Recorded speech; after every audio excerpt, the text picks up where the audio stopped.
My mother-in-law kicked me out while I was 7 months pregnant, calling me a gold-digging project girl who trapped her son. 10 years later, she showed up at my office begging for money after I became a multi-millionaire CEO. But let me take you back to where it all started, to the moment I learned that love doesn't always conquer class prejudice. I'm Jasmine Brooks. I'm 30 years old now, CEO of a tech company worth $25 million. But this story begins when I was 20, young, pregnant, and being thrown out like garbage by the family I thought would be mine forever.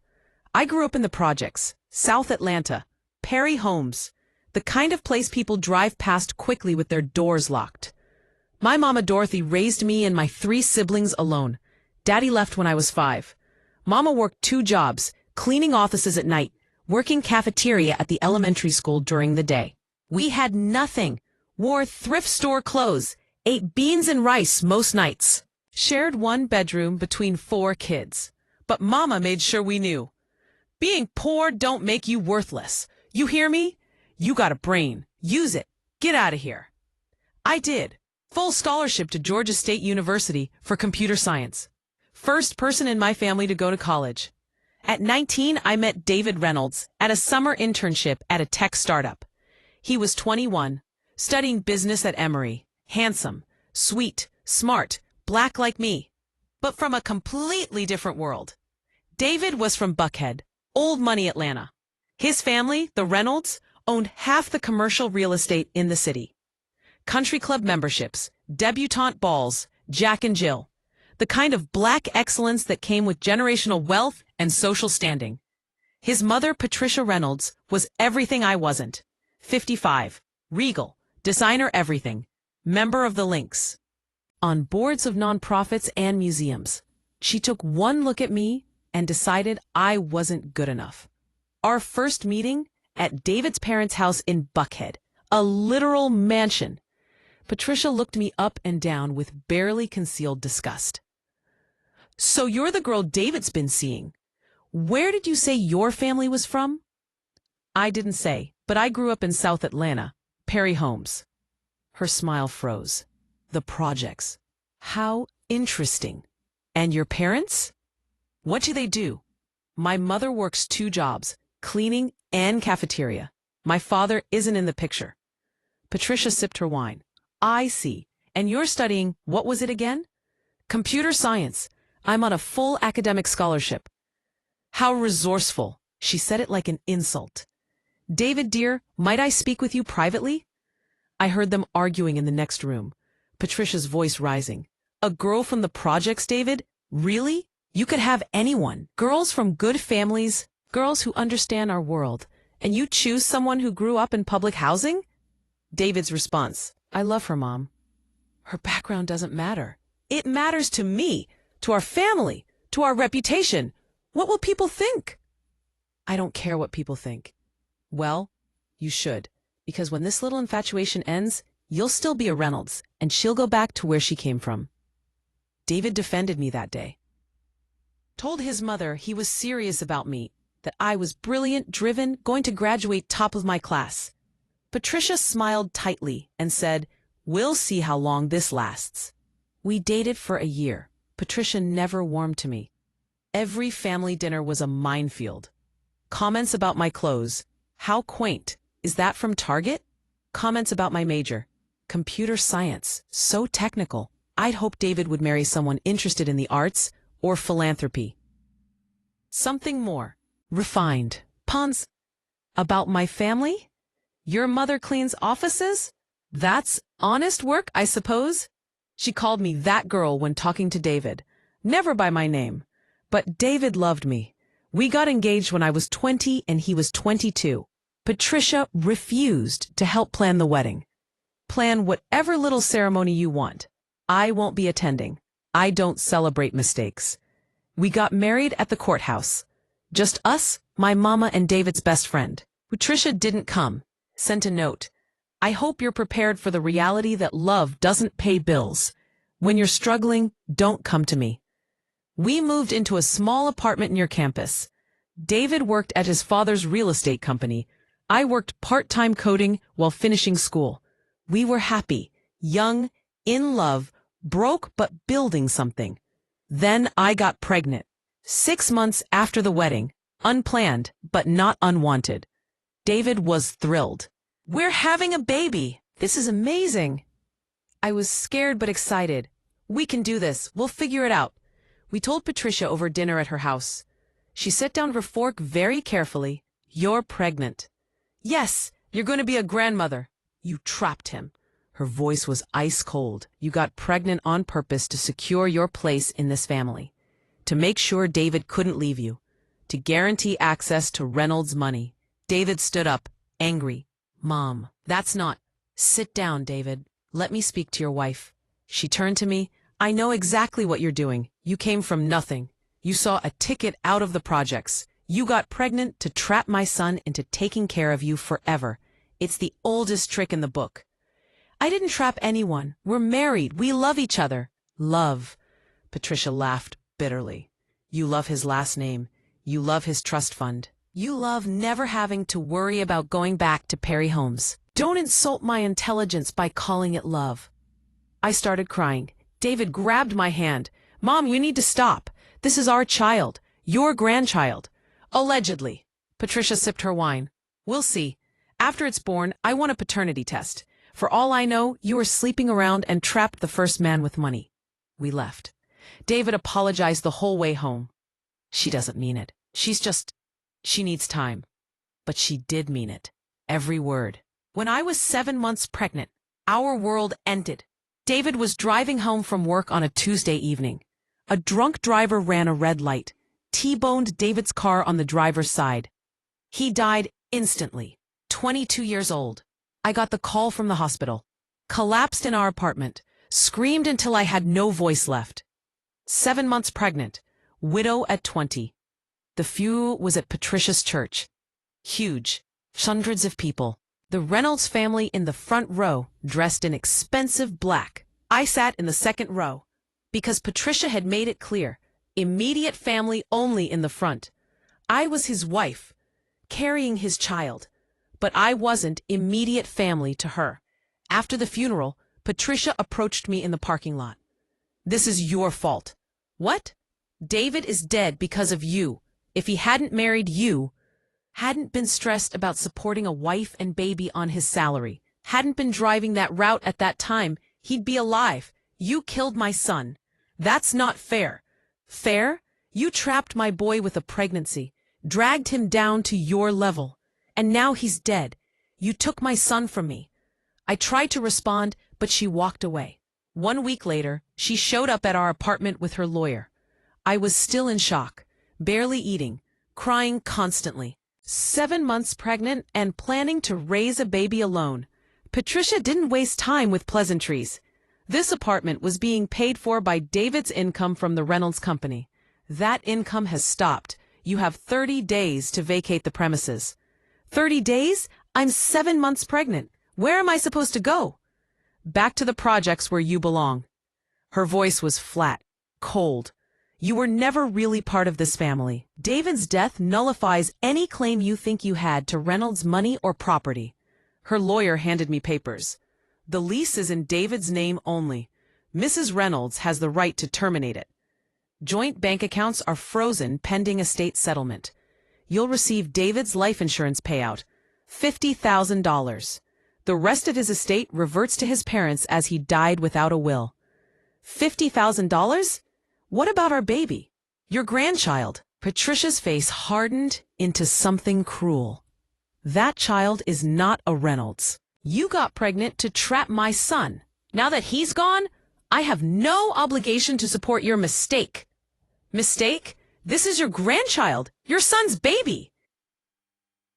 Alleged grandchild. For all I know, you were sleeping with half the project and pinned it on the first man with money.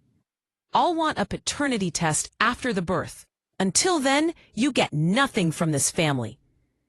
I couldn't believe what I was hearing. You're throwing me out while I'm pregnant? With your son's baby? You're a gold digger who got lucky for a brief moment. Now your luck has run out. Patricia stood, gathering her designer purse.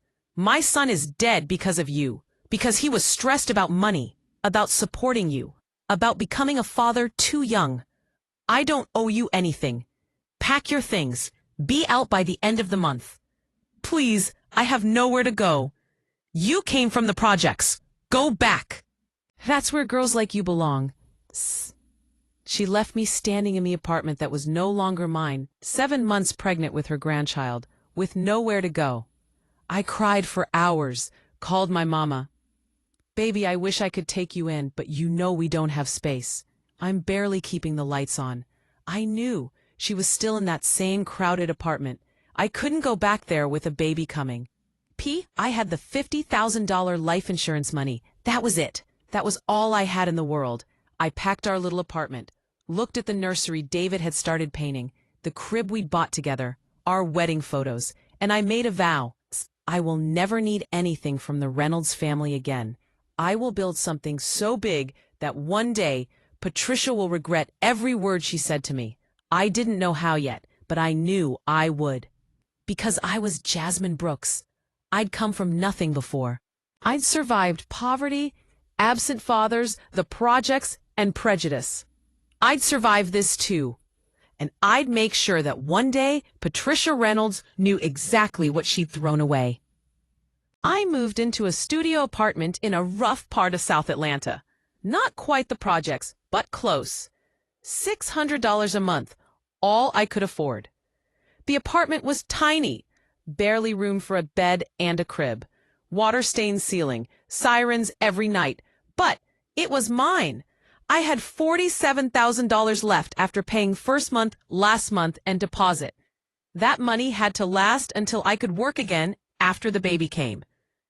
I gave birth 2 months later, alone. My mama wanted to be there, but she couldn't miss work, couldn't afford to lose the pay. I labored for 14 hours at Grady Hospital. No husband, no family in the waiting room, just me and the nurses. When they put my son in my arms, I cried. He looked exactly like David. Same nose, same chin, same beautiful brown skin. DJ Jr., I whispered. DJ, your daddy loved you so much. He would have been so proud. I took a selfie, me exhausted and crying, holding my newborn son, and sent it to Patricia with a message. Your grandson was born today. David Jr. Reynolds Brooks, 7 pounds 3 ounces. He looks just like his father. No response. 3 days later, her lawyer sent a letter. Mrs. Patricia Reynolds requests a paternity test before acknowledging any relationship to the child. I was furious, but I did it. Took DJ to get a DNA test. Paid $400 I couldn't afford. Results came back 2 weeks later. 99.9% probability that David Reynolds was the father. I sent the results to Patricia with a note. This is your grandson, your son's child. He deserves to know his father's family. Her response came through her lawyer again. Paternity confirmed. However, Mrs. Patricia Reynolds is not interested in a relationship with the child at this time. No financial support will be provided beyond the life insurance payout already received. Do not contact the Reynolds family again. I stared at that letter for hours.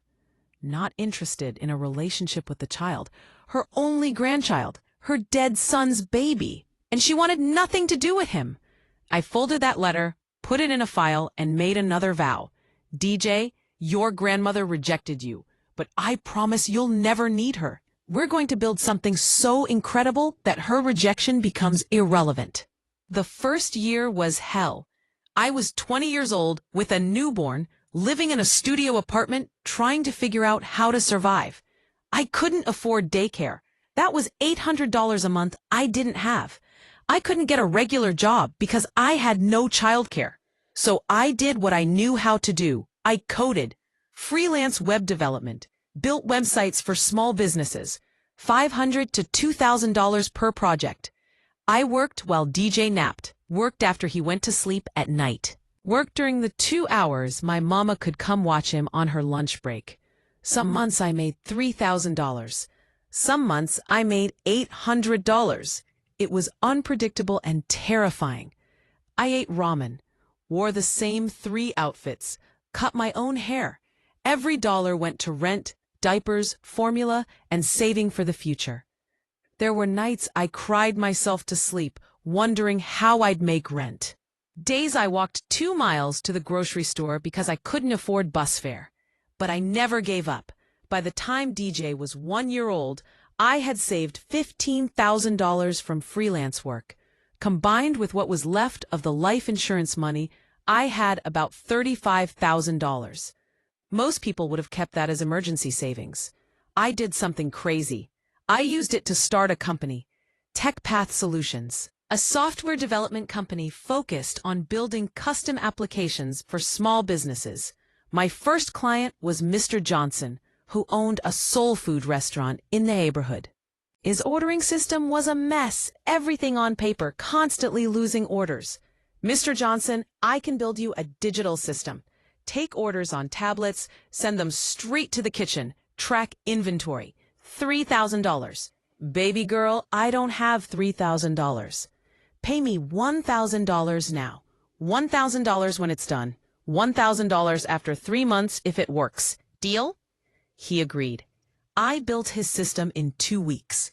Worked while DJ played on the floor next to me. It was basic, but it worked. Mr. Johnson loved it. Told every business owner he knew. There's a young sister who does amazing tech work for reasonable prices, and she understands our community. Word spread.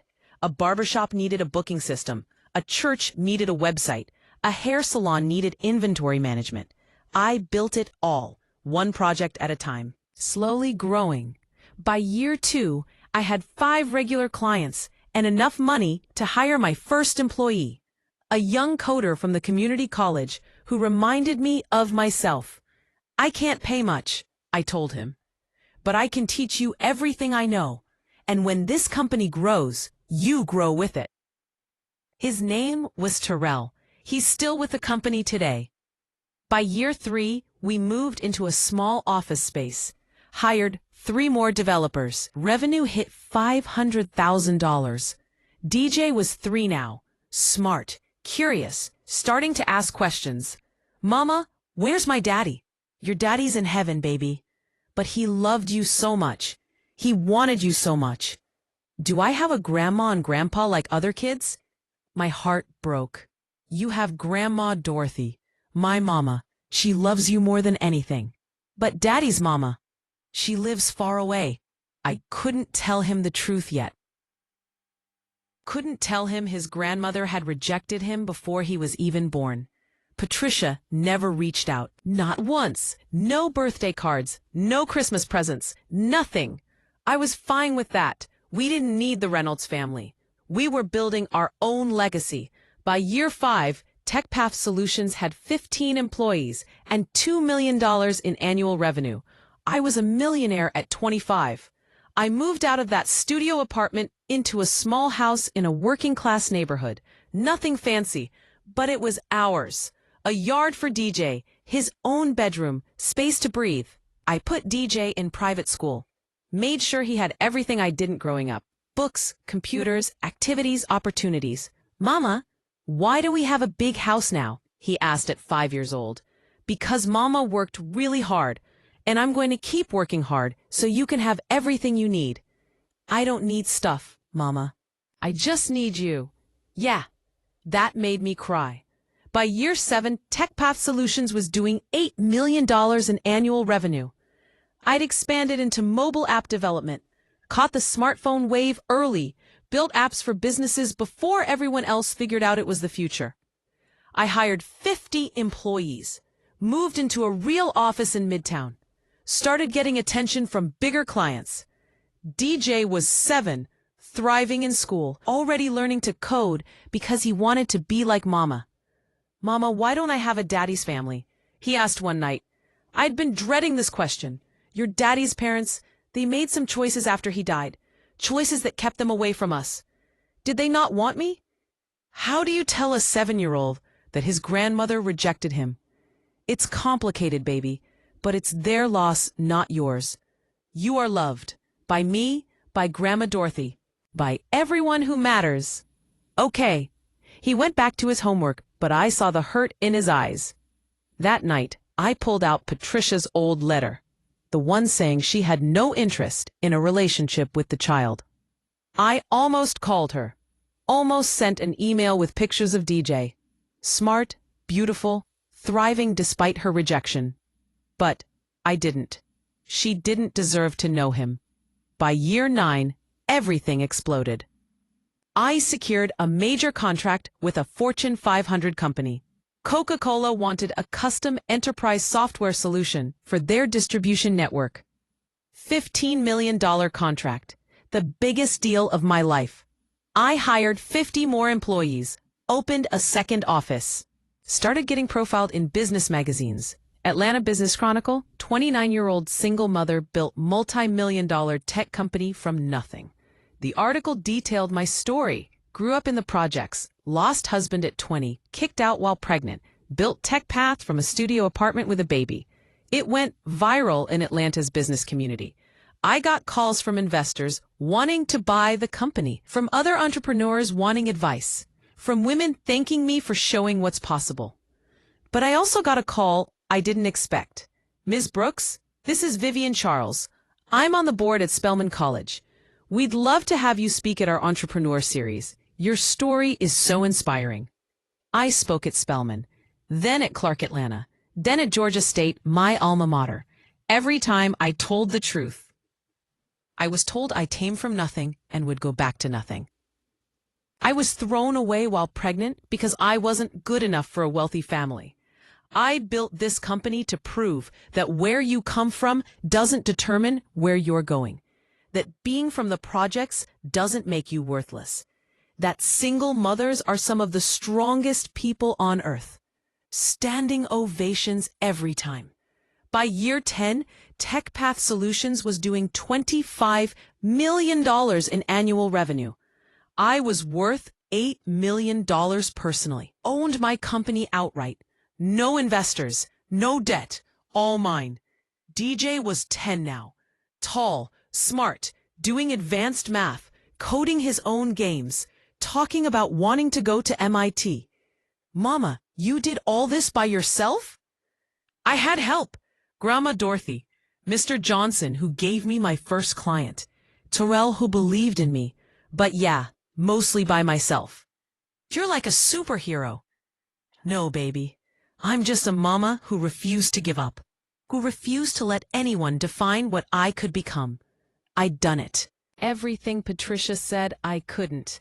Built a multi-million-dollar company, raised an incredible son, created generational wealth. And I'd done it without a single dollar from the Reynolds family. On DJ's 10th birthday, I took him to Dave & Buster's. Just us. We played games, ate pizza, laughed until our stomachs hurt. Best birthday ever, Mama. You deserve it, baby. You deserve everything. That night, I got an email notification. Someone had requested a meeting through my company website. The name, Patricia Reynolds. My blood went cold. I opened the request. Ms. Brooks, I need to speak with you urgently about a personal family matter. Please contact me at your earliest convenience. Patricia Reynolds. I stared at that email for an hour. Patricia Reynolds, the woman who'd kicked me out while pregnant. Who'd called my son a mistake. Who'd rejected DJ for 10 years. Now she wanted to talk about a family matter? I almost deleted it. Almost blocked her email and moved on with my life.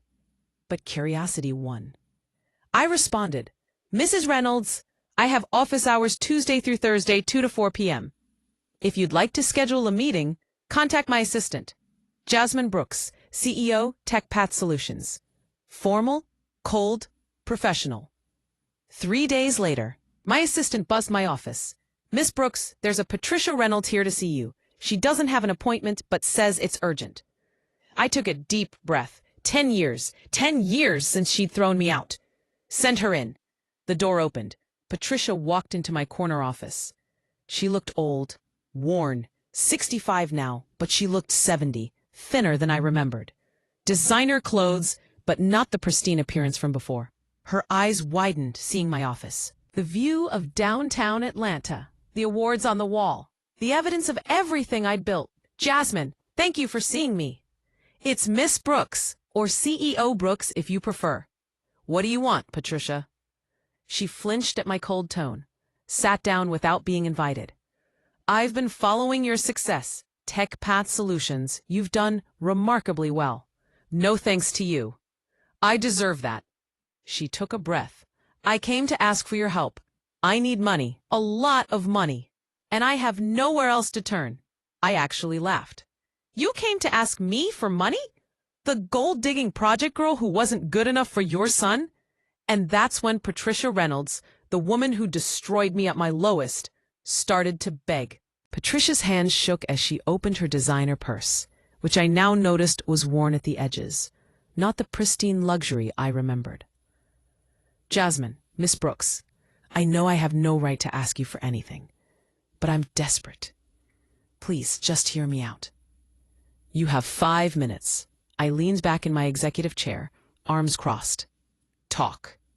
The family business collapsed. Reynolds Properties went bankrupt 2 years ago. We lost everything. I felt nothing. No sympathy. No satisfaction. Just cold curiosity. Everything? Everything. My husband, David's father, made terrible investments, over-leveraged properties during the boom. When a 2008 recession hit, we couldn't make the payments. Banks foreclosed. We filed for bankruptcy. Lost the house in Buckhead, the cars, the country club membership, everything. And you're telling me this why?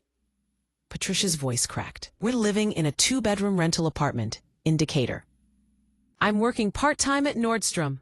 In the shoe department, me, Patricia Reynolds, measuring feet and fetching shoes for people who used to be my peers. Sounds like honest work to me. My mother cleaned offices, but you called that quaint, didn't you? She flinched. I was wrong about so many things. I was a snob. I was cruel. I judged you for where you came from, when I should have seen who you were. You're 10 years too late for apologies. What do you want? Patricia started crying. Real tears. Not the manipulative kind. I have cancer. Breast cancer. Stage 3. I found out 6 months ago. The treatment plan is aggressive. Surgery, chemotherapy, radiation. My insurance covers some of it, but there are so many out-of-pocket costs. Medications, copays. I need $150,000 to complete the full treatment protocol. And you came to me. You're successful. You have money. I know I was terrible to you. But please, I'm dying. I need help. I'll pay you back somehow. How? You're broke, working retail. Bankrupt. How exactly would you pay me back $150,000? I don't know, but I'm begging you. I'm begging for my life. I stood up, walked to my window, looked out at the Atlanta skyline. The city where I'd built everything Patricia said I couldn't. Do you remember what you said to me 10 years ago, when I was 7 months pregnant with your grandchild? I said terrible things. You said I was a gold digger who trapped your son. You said my baby was a mistake and an alleged grandchild. You demanded a paternity test before you'd even acknowledge him. You threw me out while I was pregnant, told me to go back to the projects where I belonged. I was grieving. So was I turned to face her. I was grieving. I lost my husband, the father of my baby. And instead of supporting me, you blamed me for his death and threw me out like garbage. Patricia was sobbing now. I know, I was wrong, so wrong. But please, don't let me die because of my pride and cruelty. Please, I'm begging you. Where were you when I gave birth alone? When DJ took his first steps? Said his first words? Started kindergarten? Where were you for 10 years while I raised your grandson by myself? I was too proud, too hurt, too stupid to see what I was missing. You rejected him. You said you had no interest in a relationship with the child. Those were your words, in writing, from your lawyer. I was wrong. I want to make it right. Please, just give me this chance. Make it right? You think $150,000 makes up for 10 years of rejection? For calling my son a mistake? For abandoning us when we needed you? No, nothing makes up for it. But I'm dying. I'm literally dying. And I'm asking for help. Doesn't that mean anything? I walked back to my desk, sat down. looked at her with the coldest expression I could manage. You told me my son wasn't a Reynolds, that he meant nothing to you. Well, congratulations, Patricia. You were right. He's not a Reynolds. He's a Brooks. And you mean nothing to him. He doesn't know you, doesn't need you. And I'm not going to fund your cancer treatment so you can live long enough to maybe, possibly, decide you want a relationship with the grandson you rejected. Jasmine, please. Your 5 minutes are up. Get out of my office. I'm dying. Then die. You told me to go back to the projects. I'm telling you to go back to your retail job and figure it out. You have Medicaid. You have charity care. You have payment plans. You have options. You just don't have easy money from someone you abused. Patricia stood, shaking. How can you be so heartless? I'm your son's grandmother. No, you rejected that title 10 years ago. You don't get to claim it now because you need something. Now get out before it calls security. Patricia stumbled toward the door, crying. You'll regret this. When I'm dead, you'll regret not helping me. I regret nothing, especially not protecting my son from someone who called him a mistake. She left, sobbing. I sat at my desk, hands shaking, trying to process what just happened. My assistant buzzed. Ms. Brooks, are you okay? That woman left crying. I'm fine. Hold my calls for 30 minutes. I pulled out my phone and did something I knew would burn every bridge. I called the Atlanta Business Chronicle. Hi, this is Jasmine Brooks, CEO of TechPath Solutions. I have a story you might be interested in. 3 days later, the article published. Tech CEO confronted by mother-in-law who kicked her out while pregnant, now wants $150K after family fortune collapsed. The article was thorough, detailed my background, meeting David, Patricia's rejection, the eviction while pregnant, building TechPath from nothing, Patricia's begging visit. It included my quotes. Patricia Reynolds told me I was a gold digger from the projects who trapped her son. She threw me out while I was 7 months pregnant. She rejected my son, her only grandchild, for 10 years, refused to meet him, refused to acknowledge him. Now she's broke, has cancer, and wants $150,000. I said no. You don't get to reject someone at their lowest and expect them to save you at yours. The article went viral, trending on Twitter, shared millions of times, think pieces written about it. Comments flooded in. She had every right to say no. Where was that woman when she needed help? You can't throw someone away like trash and expect them to save you later. This is what consequences look like. Patricia made her choices. But there were critics too. She's letting someone die over old grudges. That's cruel. 2 wrongs don't make a right. Be the bigger person. That's still her child's grandmother. How can she let her die? The criticism hurt, but I stood by my decision. I released a follow-up statement through my company. I'm not letting anyone die. Patricia Reynolds has access to Medicaid, charity care programs, and hospital payment plans. She came to me because she wanted easy money from someone she abused. I don't owe her anything. My son doesn't owe her anything. She made her choices 10 years ago. These are the consequences. Patricia tried to do damage control, gave interviews to local news stations claiming she'd tried to reach out over the years, but I'd refused contact and kept DJ from her. I posted receipts. The lawyer's letter from 10 years ago, Mrs. Patricia Reynolds is not interested in a relationship with the child at this time. Do not contact the Reynolds family again. Screenshots of my attempts to send her photos of DJ as a baby, all ignored. The birthday card I'd sent when DJ turned 5, returned unopened with "Return to sender" written on it.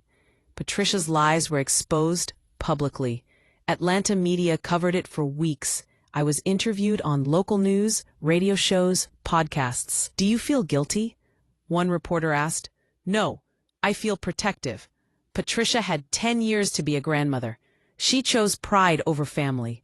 Now she's facing consequences and wants me to rescue her. I'm protecting my son from someone who rejected him. That's not cruel. That's parenting. Then something unexpected happened. Someone in the Black community started a GoFundMe for Patricia's cancer treatment. Not me. I had nothing to do with it. The title: Help Patricia Reynolds Beat Cancer. Even though she was cruel, healthcare is a human right. It raised $60,000 in 2 weeks. Not enough for full treatment, but enough for partial care combined with Medicaid. Patricia accused me publicly of sabotaging her treatment by refusing to donate or promote the GoFundMe. I responded on social media. I didn't start that fundraiser. I didn't contribute to it. I didn't promote it. Patricia's healthcare is not my responsibility. Strangers chose to help her out of compassion. I chose not to, because she doesn't deserve my compassion. Both choices are valid. The controversy raged on. My business suffered briefly. Some clients didn't want to work with someone heartless enough to let their mother-in-law die. But most clients supported me. And new clients came because they respected my boundaries. 6 months after Patricia's visit, her cancer went into remission. The GoFundMe money plus Medicaid covered enough treatment. She tried again, this time targeting DJ directly. He was 10. So she sent a birthday card to our house. How she got our address, I don't know. Probably hired someone to find it. DJ brought it to me. Mama, someone sent me a card. Inside, Dear David Jr., I'm your grandmother Patricia. I'm so sorry I wasn't in your life before. I made terrible mistakes. I'd love to meet you and get to know you. You look so much like your father. Love, Grandmother Patricia. There was a photo included. Patricia holding baby David, my late husband, decades ago. DJ looked at the photo. This is my daddy when he was little? Yes, baby. And she's his mom? Yes. Why wasn't she in my life? I sat down with him. He was old enough for truth. When your daddy died and I was pregnant with you, she was very hurt. She blamed me for his death. She said mean things to me. She told me to leave and never contact her family again. She said she didn't want to know you, so I respected her wishes. We built our life without her. She didn't want me? She was hurt and angry and made bad choices. But DJ, listen to me. That was her loss, not yours. You are brilliant, kind, amazing. Any grandmother would be lucky to know you. She chose not to. That's on her, not on you. Can I meet her if I want to? You're old enough to decide for yourself. But I need you to understand. She wasn't there when we needed her. She's only reaching out now after 10 years. You don't owe her anything. DJ thought about it for a long time. Then he handed me back the card. I don't want to meet her. She wasn't there when it mattered. You were. Grandma Dorothy was. That's my family. I don't need anyone who hurt you. I hugged him, crying. You don't have to choose sides, baby. I'm not choosing sides. I'm choosing you. Because you chose me every single day. I sent the birthday card back to Patricia with a note. DJ is old enough to make his own choices. He's chosen not to have a relationship with you.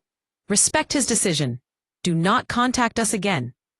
2 weeks later, Patricia showed up at DJ's school. The school called me immediately. Miss Brooks, there's a Patricia Reynolds here claiming to be DJ's grandmother. She's not on the approved pickup list. She's demanding to see him. Should we call the police? Yes, call the police. She is not authorized to have any contact with my son. Patricia was escorted off school property with a trespassing warning. She sent a furious letter to my office. You're poisoning my grandson against me, turning him against his own blood. I have rights, grandparent rights. My lawyer, yes, I had retained one specifically for this, responded. You have no legal standing. You rejected this child at birth. You've had zero relationship with him for 10 years.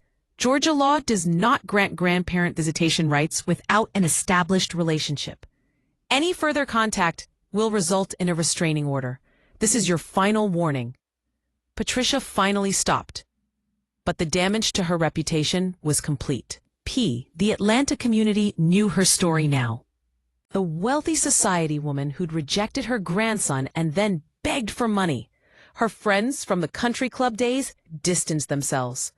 Articles were written about her. The grandmother who rejected her grandson then expected his mother to save her. Patricia Reynolds became a cautionary tale about pride, classism, and consequences. Meanwhile, my life moved forward. TechPath Solutions grew to $50 million in annual revenue. I was named to Forbes 30 Under 30 in technology. I bought a beautiful house in a great neighborhood. Not Buckhead, I'd never give Patricia the satisfaction, but somewhere perfect for DJ. He thrived. Top of his class, already coding advanced programs, talking about MIT or Stanford. And I met someone. His name was Marcus, a high school principal. Kind, patient, loved kids, loved that I was a single mother with a thriving business. "You're incredible," he told me on our third date. "The way you built all this while raising DJ alone, that's strength." "You're not intimidated by a successful woman?" "Never. I'm inspired." We dated for 2 years. He became part of DJ's life slowly, carefully, respectfully. DJ adored him. "Mama, Marcus is nice. He doesn't try to replace Dad. He just shows up." Showing up matters, I told him. When Marcus proposed, DJ was the one who encouraged it. "Mama, you deserve to be happy. Marcus makes you happy. Say yes." I said yes. We had a small wedding. DJ was the ring bearer at 11 years old. Patricia was not invited, did not know about it, was not part of our lives at all. And that felt perfect, because family isn't about blood. It's about who shows up, who stays, who loves you through everything. Patricia had her chance. She chose pride. We chose love, and we were thriving without her. 5 years after Patricia's desperate visit to my office, I was 35 years old and living a life I'd once only dreamed of. TechPath Solutions had just been acquired by a major tech corporation for $200 million. My personal share, $150 million. I'd gone from a pregnant 20-year-old being thrown out of a studio apartment to a multi-millionaire at 35. DJ was 15 now. Tall, brilliant, funny, top of his class at a prestigious private school, already accepted into a summer coding program at MIT. My daughter, Zoe with Marcus, was 3, a bright, chattering little girl who wrapped everyone around her finger. Marcus and I had been married for 3 years. He'd adopted DJ legally, changed his last name from Brooks to Richardson if DJ wanted, but DJ chose to keep Brooks. It's Mama's name, the name of the company, our legacy. I'm keeping it. We lived in a beautiful home in Cascade Heights. Not ostentatious, but comfortable. A home filled with love. My mother, Dorothy, had retired at 65. I'd bought her a small house and gave her enough money that she'd never work another day. "Baby, you did it," she'd cried when I handed her the house keys. "You really did it." "We did it, Mama. You worked 2 jobs so I could focus on school. This is as much yours as mine." Life was perfect. Patricia Reynolds was a distant memory, a cautionary tale I sometimes told when speaking at women's conferences. Then, on a Tuesday afternoon, I got a call. "Miss Brooks, this is Piedmont Hospital. We have a Patricia Reynolds here. She's listed you as her emergency contact." "I'm not her emergency contact. We're not in contact. There's been a mistake. Ma'am, she's had a major stroke. She's asking for you. Says she needs to talk to you before she dies. She's very insistent." I felt nothing. Not sympathy, not anger, just weariness. "I'm not coming. Contact her husband or find another family member." Her husband passed away 2 years ago. We can't find any other family. "Please, ma'am, she's dying. She's begging to see you and your son." I hung up, sat at my desk, trying to decide what to do. Marcus came home that evening and found me staring at nothing. "What's wrong?" "Patricia had a stroke. She's in the hospital dying. She's asking for me and DJ." "What do you want to do?" "Nothing. I want to do nothing. She had 15 years to be a grandmother. She's only reaching out now because she's dying and wants to clear her conscience. That's not my problem." Do you want DJ to have the chance to meet her before she dies? No, yes. I don't know. I put my head in my hands. What if he regrets not meeting her? What if years from now he wishes he'd had the chance? Marcus sat beside me. Let's ask him. He's 15, old enough to decide. DJ came home from basketball practice. I sat him down. Your grandmother Patricia, your dad's mom, she's in the hospital. She had a stroke. She's dying. She wants to see us. DJ was quiet for a long time. The one who threw you out when you were pregnant? Yes. The one who said I wasn't a Reynolds? Yes. The one who had 15 years to know me and chose not to? Yes. Why does she want to see us now? Because she's dying, and people want to make peace before they die. Clear their conscience. What do you want to do, Mom? I don't know. Part of me thinks she doesn't deserve our time, but part of me wonders if you'll regret not meeting her. DJ stood up, started pacing like he always did when thinking through something complex. Mom, you raised me by yourselves. You built a whole company while I was a baby. You gave me everything. You protected me from people who didn't want me. You're my hero. If you don't want to see her, we don't see her. But what do you want? He thought about it. I'm curious about what she looks like, about Dad, about that side of my family. But I don't need her. I have you. I have Marcus. I have Grandma Dorothy. I have Zoe. I have family. She's just someone who could have been family but chose not to be. So what should we do? I think we should go. Not for her. For us. So we can say we gave her a chance she never gave us, and then we never have to think about her again. Smart kid. So much smarter than me at 15. The next day, Marcus drove DJ and me to Piedmont Hospital. My hands shook in the car. 15 years. 15 years since I'd seen Patricia Reynolds. We walked into her hospital room. She was barely recognizable. 70 years old but looked 90. Frail. Half her face drooping from the stroke. Hooked up to machines. Clearly dying. Her eyes focused on us. Widened. Filled with tears. Jasmine. Her voice was slurred. Weak. You came. And David. Oh my God, David. You look just like your father. DJ stood stiffly beside me. It's DJ, not David. Patricia tried to smile. DJ, you're so tall, so handsome. You have his eyes, his smile. I wouldn't know. He died before I was born. The words were harsh but fair. Patricia started crying. I'm so sorry. So sorry for everything. Jasmine, I was cruel. Unforgivable. I blamed you for David's death when it wasn't your fault. I called your baby. She looked at DJ. I called you a mistake. I rejected you. I threw your mother out while she was pregnant. I'm so ashamed. You should be, I said flatly. I was grieving. I was angry. I was a snob who cared more about status than family.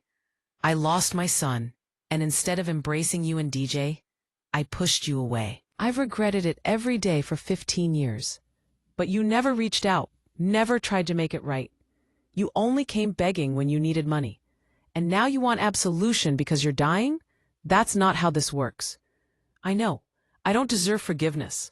But I needed to tell you, DJ, that I was wrong, that you were never a mistake, that you are my grandson, that I should have been there for your birth, your childhood, your life. I missed everything because of pride. DJ spoke, his voice steady. You did miss everything. You missed me learning to walk, learning to read, learning to code, winning science fairs, making honor roll, all of it. And you know who was there? My mom, my grandma Dorothy, my stepdad Marcus, my little sister Zoe. They're my family. You're just someone who shares my DNA. Patricia sobbed. I know. I just wanted to see you once, to tell you I'm sorry, to tell you your father would be so proud of you. He would have loved you so much. He did love me. Mom tells me stories about how excited he was when he found out about me, how he started planning my future, how he couldn't wait to be my dad. Then he died. And you blamed my mom and threw us away. So don't tell me what my father would have done. You didn't honor his memory. You betrayed it. The machines beeped. Patricia was struggling to breathe through her crying. A nurse knocked and entered. I'm sorry, but the patient needs to rest. This is too much stress. We're leaving, I said. Patricia, you got your chance to apologize. You got to see DJ. But this doesn't change anything. You made your choices, we made ours. I hope you find peace. But we're not your family. We never were. Not because we didn't want to be, because you didn't want us. Jasmine, please. Goodbye, Patricia. We walked out. In the car, DJ was quiet. You okay? Marcus asked. Yeah, I'm glad we went. Now I know. She's just a sad old woman who made bad choices. I don't need to wonder anymore. Patricia died 3 days later. The hospital called to tell me. Asked if I wanted to arrange the funeral.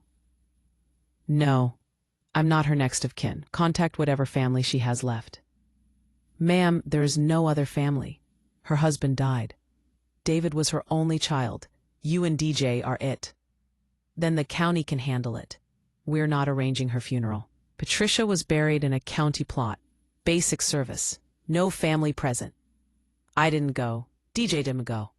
Her obituary read, Patricia Reynolds, 70, died of complications from a stroke. Preceded in death by husband Robert and son David. Survived by no immediate family. No mention of DJ, because technically we weren't survivors. We weren't family. We'd been rejected before we could be family. Some people criticized me online. She let her mother-in-law be buried in a county plot? Heartless. I responded once, then never again. Patricia Reynolds had 15 years to be family. She chose not to be. Her burial arrangements are not my responsibility. I'm not heartless. I'm protecting the family she tried to destroy. But I did do something. I made a $100,000 donation to the American Cancer Society in David Reynolds Sr.'s name, my late husband, not his mother. This is for David, for the man who loved me and wanted our son, not for the woman who tried to destroy us. Life moved on. DJ graduated high school with honors, got into MIT, Stanford, Georgia Tech. Chose MIT. It's where I've wanted to go since I was 10. Time to make it happen. At his graduation party, he gave a speech. When I was born, someone told my mom I was a mistake, that I didn't deserve to be part of their family. My mom looked at me and said, "You're not a mistake. You're my purpose." She built a tech empire while raising me alone. She showed me that success is the best response to rejection. That family is who shows up, not who shares your DNA. Mom, everything I am is because of you. This MIT acceptance, that's your legacy, not theirs. I cried through the whole speech. 10 years after Patricia's death, 25 years after she'd thrown me out, I was 45 years old. TechPath Solutions acquisition had made me one of the wealthiest Black women in Atlanta. I'd started a foundation, the David Reynolds Memorial Scholarship, full-ride scholarships for students from single-parent households in underserved communities. First-generation college students, kids from the projects, kids like I'd been. We'd given out 200 scholarships in 10 years. Some of those kids were now engineers, doctors, lawyers, entrepreneurs. You're changing lives, Marcus told me. I'm giving kids the chance Patricia said they didn't deserve, proving that where you come from doesn't determine where you're going. DJ was 25 now, working at Google as a software engineer, engaged to a brilliant woman named Keisha, a doctor. Zoe was 13, already talking about following her big brother into tech. My mother, Dorothy, was 75, healthy, still living in the house I'd bought her. Everything Patricia said I couldn't have, I had. Everything she said I couldn't do, I'd done. At a tech conference where I was keynoting, someone asked, "You've talked about being a single mother who built this company from nothing. What would you say to your younger self, the 20-year-old who'd just been kicked out while pregnant?" I thought about it. I'd tell her, "You're going to survive this. It's going to be hard. There will be nights you cry yourself to sleep, wondering how you'll make rent. Days you eat ramen so your baby can have formula. Moments you doubt everything. But you're going to make it. You're going to build something incredible. And the woman who told you that you came from nothing and would go back to nothing, she's going to die alone, full of regrets, while you're surrounded by family who chose you. So hold on. Keep fighting. You're stronger than you know. Standing ovation. After the conference, a young woman approached me, maybe 22, pregnant, crying. Miss Brooks, I just got kicked out by my boyfriend's family. They said I trapped him, that I'm not good enough. I don't know what to do. I hugged her. You're gonna survive. What's your name? Destiny. Destiny, listen to me. You are not a trap. Your baby is not a mistake. The people who rejected you are wrong. You come from strength, not nothing. Do you have support? My mom, but we're broke. What are you studying? Computer science. I'm on scholarship at Georgia State. I pulled out my business card. Call my office Monday. We're going to help you. Childcare, internship, mentorship. You're going to finish school. You're going to build a career. And one day, you're going to help the next girl like us. She sobbed in my arms. Thank you. Thank you so much. That night, I told Marcus, I met a girl today who reminded me of me at 20. Pregnant, rejected, scared. I'm gonna help her. Of course you are. That's who you are. Patricia tried to destroy me. Instead, she created someone who helps women like me, who proves that rejection isn't the end. It's just the beginning of a different story.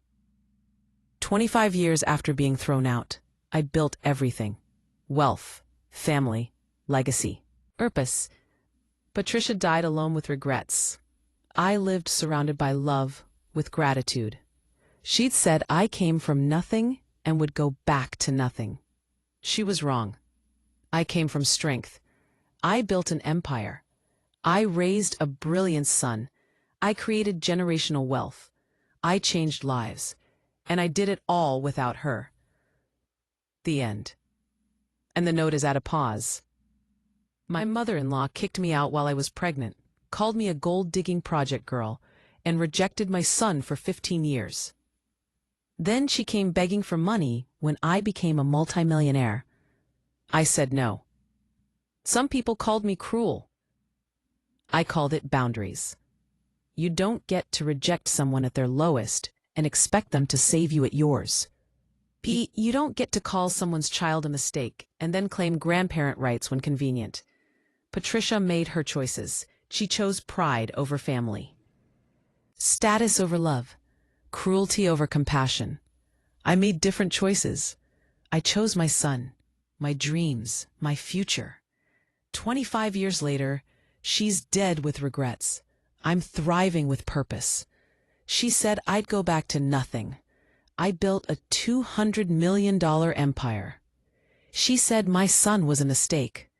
He's an MIT graduate working at Google. She died alone. I'm surrounded by chosen family who love me unconditionally. That's not revenge. That's justice to every woman rejected by in-laws, by families, by people who think they're better than you. Build anyway. Thrive anyway. Succeed anyway. Your worth isn't determined by who accepts you. It's determined by what you build despite rejection. Patricia Reynolds rejected me. I became Jasmine Brooks, self-made multimillionaire, mother, philanthropist, proof that where you come from doesn't determine where you're going. The best revenge isn't destruction. It's building a life so beautiful that their rejection becomes irrelevant.